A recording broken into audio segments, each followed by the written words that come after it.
top delivery. That's the good delivery. د اتلانو جنگ کې د افغان لوبډلې بریا ته ډیری افغانانو شیبې شمارلې او ډیر اوږد انتظار یې کړی و، خو بیګا شپه چې کومه سیالي وشوه ډیری افغانان یې ناهیلي کړل. د کرکټ مینوال ډیر زیات په دې تمه و چې افغانستان لکه څنګه چې د افغانستان کرکټ ملي لوبډلې په اړه تبصرې کیږي یو ناشنا لوبه به وکړي، خو جنوبي افریقا د هر څه برعکس کړل. جنوبي افریقا دا وویل چې دوی هغه پیاوړې لوبډله ده چې په دې چمپیون ټرافۍ کې پاتې کېدای شي او افغان لوبډلې ته یې په ډیر لوی توپیر ماته ورکړه. لومړی توپ وهنه د جنوبي افریقا لوبډلې وکړه چې 315 منډې وکړې، 314 منډو هدف یې افغان لوبډلې ته ورکړ. په ځواب کې د افغان لوبډلې توپ وهونکي رحمان الله ګرباز او ابراهیم زدران میدان ته راښکته شو. له پایله ډیر زیات داسې ویریدلي ښکارېدل. احتیاطي لوبه یې په نظر کې نیولې وه، خو د جنوبي افریقا لوبغاړو خپلې تجربې او مهارتونه هغه څه و چې دوی مجبوره کړل چې لوړ شاټ پسې ولاړ شي. ګرباز یوه ښه څلوریزه ووهله، خو له هغې وروسته بیا کیچ آوټ سو په سکویر لیګ باونډرۍ کې. دا هغه څه دي چې پر افغان لوبډله یې تاثیر زیات شو. کله چې تاثیر زیات شو پرله پسې ویکټې ولاړې، نو په 50 منډو کې افغانستان 4 لوبغاړي له لاسه ورکړل. رحمت شاه هغه لوبغاړی چې ډیر زیات یې افغانانو ته هیله او تمه ورکړه په میدان کې پاتې شو. له ده سره نورو لوبغاړو ملګرتیا ونه کړه او بالاخره دی تر خپلې نیمه سلیزې ورسېد او نیمه سلیزه یې پوره کړه. د افغانستان د توپ اچونې په برخه کې که وګورو فضل حق فاروقي چې څنګه تمه وه هغسې ګټور ثابت نه شو. یوازې یوه ویکټ یې واخیسته، 50 منډې په 8 اورونو کې ورکړې. او عصمت الله عمرزي چې ډیره تمه د آوټ سوینګ او ان سوینګ څخه کېده، بال یې هیڅ هغسې ثابت نه شو. یو لوبغاړی آوټ کړ او شپږ اورۍ کې 29 منډې ورکړې. محمد نبي چې تر ډیره بریده پورې زموږ ستاسو ایکسپیرینس پلیر دی، یو ډیر زیات با تجربه لوبغاړی دی، تجربه یې ثابته کړه چې افغانستان ته یې لومړی ویکټه واخیسته او افغان لوبډله یې زړوره کړه. د 2 لوبغاړي آوټ کړل، خو په 10 اورو کې 50 منډې ورکړې. راشد خان چې تر ډیره حساب پرې کېږي او په دې لیګ کې لا هم د حساب وړ دی، تمه داسې وه چې راشد خان به جنوبي افریقا لوبغاړي دې ته پرېنږدي چې ډیره لوبه تیزه وکړي، خو څه وشوه؟ بالاخره هیڅ راشد خان بال کامیاب نشو او 59 منډې په 10 اورونو کې ورکړې.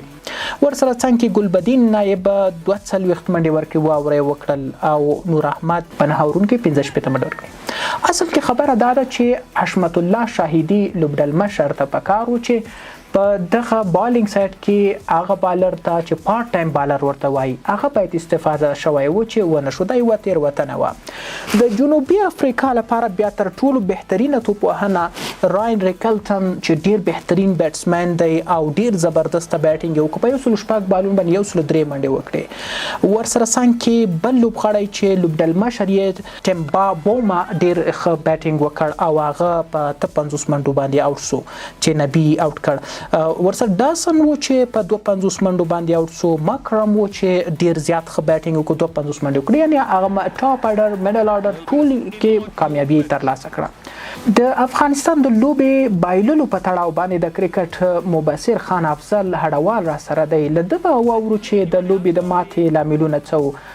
هډوال صاحب تاسې لوبه ولیده، د عمده لاملونه کې په ګوته کړئ، ولې مو په دومره ستره توپیر سره ماتې وخوړه؟ 100 منډو توپیر سره موږ ماتې وخوړله، دا به پر لوبډلې څه تاثیرات ولري؟ شمس په شروع کې تاسو ته سلامونه، ټولو لیدونکو ته سلامونه.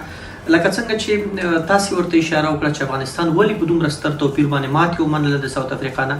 عموما علت دی که چېرته راځو، لومړی غټ علت به دی چې زموږ لوبډله د 20 فرمټ نه چې زموږ لوبغاړي په مختلفو لیګونو کې لوبېدل، شلوریزه لیګونه وو.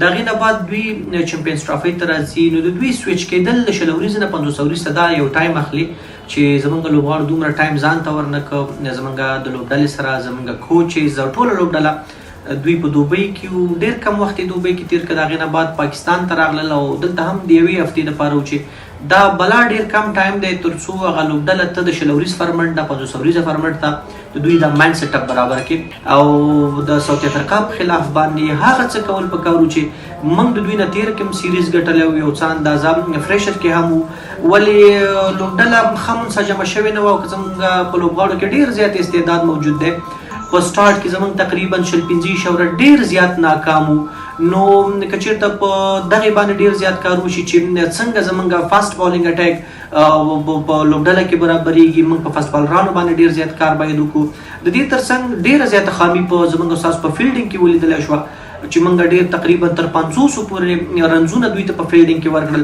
او همدارس کې بیټینګ ته راځو غیر تر احمد شانه په لوبډله کې داسې څوک نه وو چې هغوی مسؤلیت اخیستی او تر اخره یې مثبت کرکټ کړی نو همدغه څه چې لوبغاړي مو زر د لاسه ورکړل او موږ ښه کرکټ ونه شو کولی ولې که میچ ګټې پسې تللو پکار دا وه چې رحمان الله ګربز او ابراهیم زادران ډېره اوږده ملګرتیا کړې وه د دې ترڅنګ صدیق اتل باید د لوبډلې لپاره نوی راوستلی شوی دوی باید ښه کرکټ کړی تر څو موږ ساوث افریقا ته دغه ټارګټ پوره کړی که چېرته ټارګټ نه پوره کېده ولې باید موږ تاسې په ډېر کم توپیر باندې ماتې منلې وه تر څو که د رن ریټ مسله جوړېږي په ګروپ کې چې افغانستان په رن ریټ کې څه اندازه جوړو